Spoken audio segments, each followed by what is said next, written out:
से ये नंबर ऊपर आ सकता है। नीचे करता जाऊँ ना, आप करते जाए। बिस्मिल्लाहिर्रहमानिर्रहीम सल्लल्लाहु अलैहि वसल्लम। यार बच्चों 14 चैप्टर है मैथ का। हम पीछे अल्हम्दुलिल्लाह 13 चैप्टर तक पढ़ चुके हैं।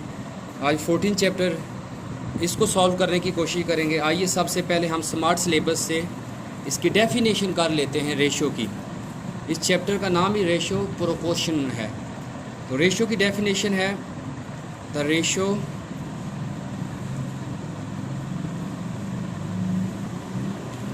Ratio between two like quantities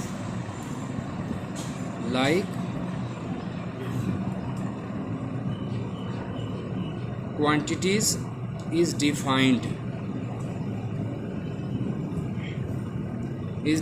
as A ratio B, या फिर आप इसको A over B फॉर्म में लिख सकते हैं, वेयर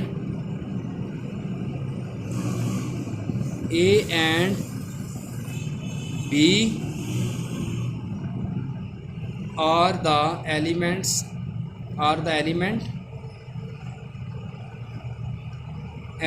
of the ratio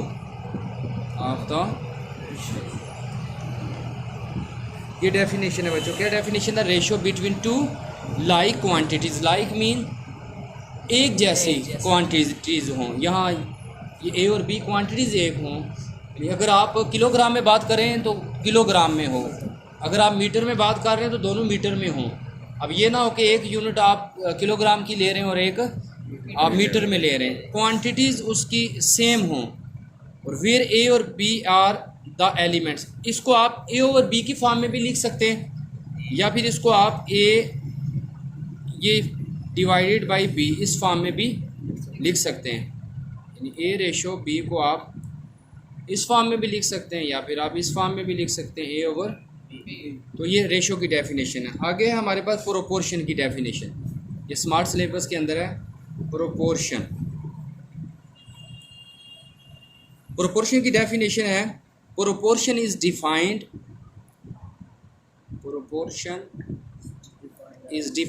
यानी इसकी तारीफ की जा सकती है कैसे?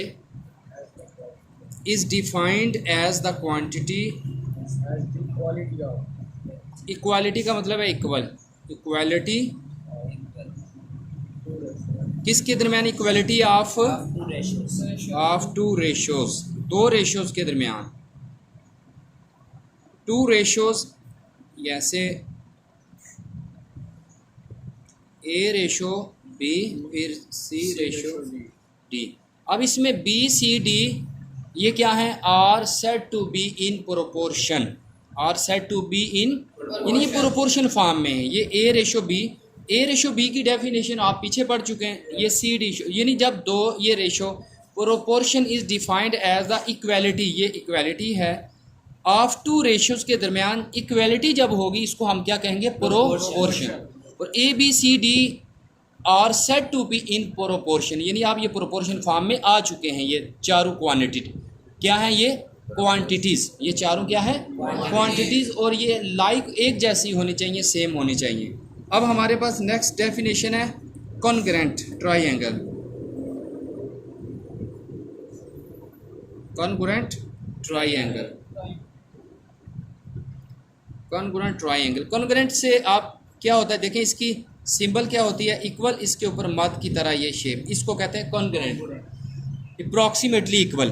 कॉन्ग्रुएंट ट्राइंगल वो ट्राइंगल होती है जिसमें साइड्स और ट्राइंगल्स की साइड्स और एंगल इक्वल हों। साइड्स और एंगल, फॉर एग्जांपल एक ट्राइंगल ये है आपके पास और दूसरी ट्राइंगल ये है। अब इनके क्या साइड्स भी इक्वल हैं, ठीक है, साइड्स भी इक्वल हैं और एंगल्स भी इक्वल है। इसको कहते हैं कॉन्ग्रुएंट ट्राइंगल। तो कॉन्ग्रुएंट ट्राइंगल की डेफिनेशन क्या बनेगी कि two triangle are said to be congruent triangle. Two triangle are said to be congruent triangle if sides and angles are equal or same। ठीक है, या कॉन्ग्रुएंट लगा लें, क्या लगा लें, कॉन्ग्रुएंट लगा लें। बल्कि आपकी ये डेफिनेशन यहाँ लिखी हुई है, आप देख सकते हैं। To triangle are,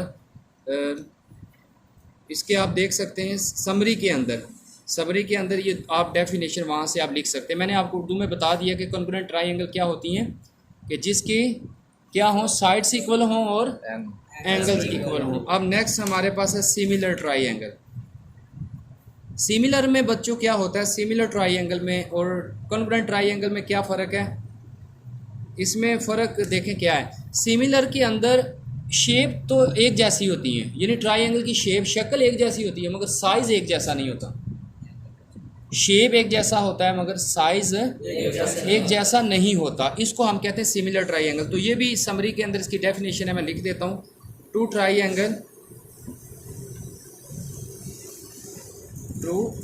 triangles are set का मतलब है, कहते हैं are said to be similar. कब कहेंगे सिमिलर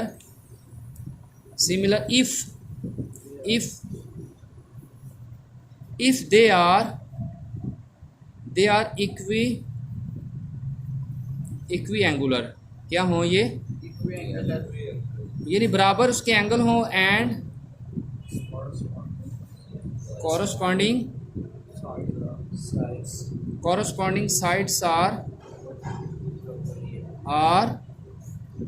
proportional। क्या हो, प्रोपोर्शनल। या इसकी डेफिनेशन मैं आपको बता चुका हूँ। Similar triangle are said to be similar if they have same shape, same shapes and different size but different size. इसकी शेप तो